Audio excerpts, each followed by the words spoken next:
Here's the story of how I, as a blind kid, fell in love with video games. It was 1998, I assume. Don't actually quote me on that, it's not like I remember. But I was probably around 3 or 4 years old, and it all started with a PS1 and a fuzzy little orange guy. Yeah, Crash Bandicoot 3 in particular was my introduction to the world of video games. And I don't remember a lot about my childhood anymore, but one memory that always sticks out to me is Saturday mornings, sitting in my dad's lap and watching him play Crash Bandicoot. It was the most fun I had, and we didn't have cable TV, so this was absolutely magical and mind-blowing to me. Just the colors, the wackiness of the game, the graphics. I mean, looking back now, the graphics are absolutely awful, but back then, this was revolutionary stuff. And it seemed like the possibilities were endless. You could run around smashing crates, ride a tiger across the Great Wall of China, or go deep sea diving. I wasn't allowed to play on the PlayStation, but I would always sit there and watch whoever was playing, and it was just so much fun. A couple of years later, I was introduced to the world of Grand Theft Auto, and I know I was 7 years old and that game is rated 18, but hear me out. I wasn't interested in the story mode and doing the missions and all that stuff. I didn't care about the profanity. I played it on mute. I wasn't allowed to actually listen to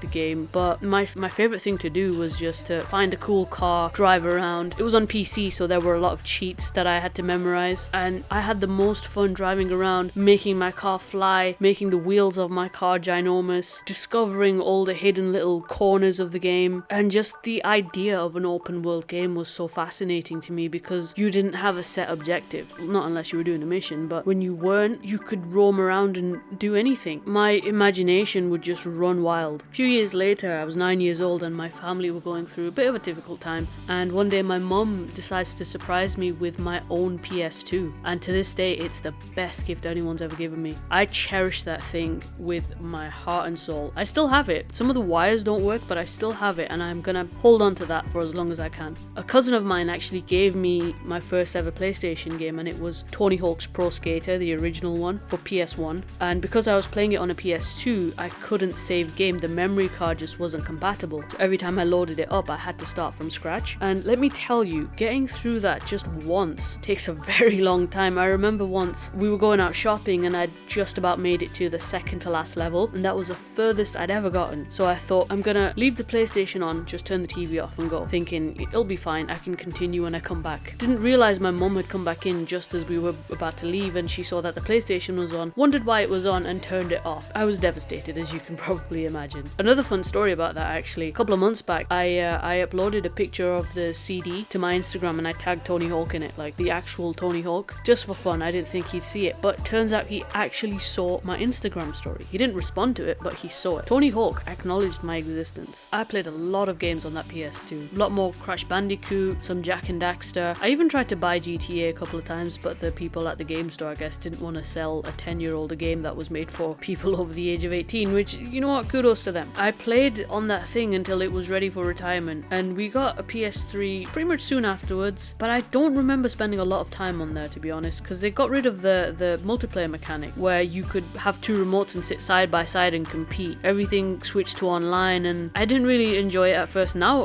I really do appreciate online gaming because I have so many friends I play with who are in different corners of the world, and it's mind-blowing. It really is, given how far technology has come. I think my brother kind of took over with the PS3, and I ended up getting a PSP, a PlayStation Portable. Remember those things? I love that thing to death. I spent so much time playing SmackDown vs. Raw, and I would hide it under my pillow just so my mum wouldn't see it and end up exhausted the next day because I'd stayed up playing all night. I had a DS as well for a while. I didn't really enjoy it much, to be honest. I'm not a big Nintendo person, but I did do that thing that everyone else did where you open the chat and then you fill in the screen with black and the little stylus. Why did we do that? It doesn't make any sense, but we all did it for some reason. My PSP met its death a little sooner than I'd hoped because my brother one day dropped it on the floor, and he still owes me for that. He won't acknowledge it, but he does owe me for that. By the time the PS4 came out, I was preoccupied with school and exams and just life in general. I think I'd kind of drifted away from all that, but I'd always play on my brother's PlayStation. He'd been given a PS4 for his birthday.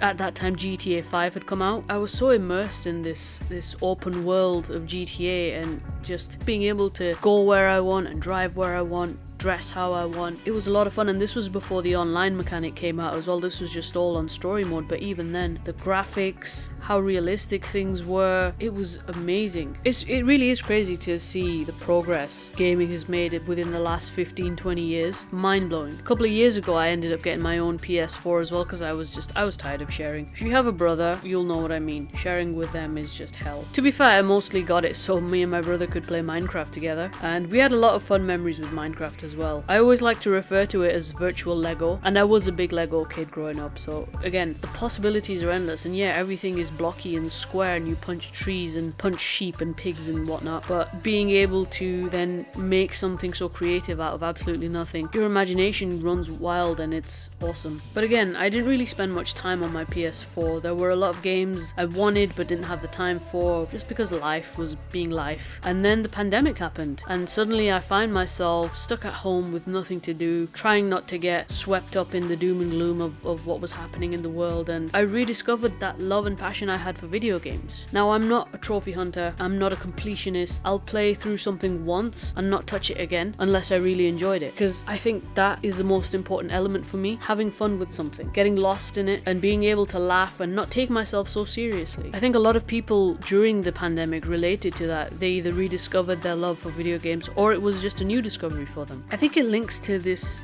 feeling of accomplishment that a lot of us felt like we were missing out on. In a video game, life is so much simpler, and a lot of them have the concept of gaining skills and leveling up, and I guess because reality in real life was put on hold, those virtual accomplishments felt just as important, and I think they still are. And it just goes to show, if something brings you happiness and joy and works as a healthy distraction for you, then there should be no reason to put it aside just because life takes over. This whole concept of you need to grow up and stop doing the things you enjoyed doing as a kid, I think it's all bull. I think it's important for adults to hold on to that inner child. It's easy to drown in responsibilities and the harshness of life, and even if it's a fuzzy little orange guy that puts a smile on your face, it's important to hold on to that. But anyway, if you made it this far, I do appreciate that. Thank you for listening, thank you for watching. If you did enjoy it, please don't forget to leave a like and subscribe, and I'll see you in the next one.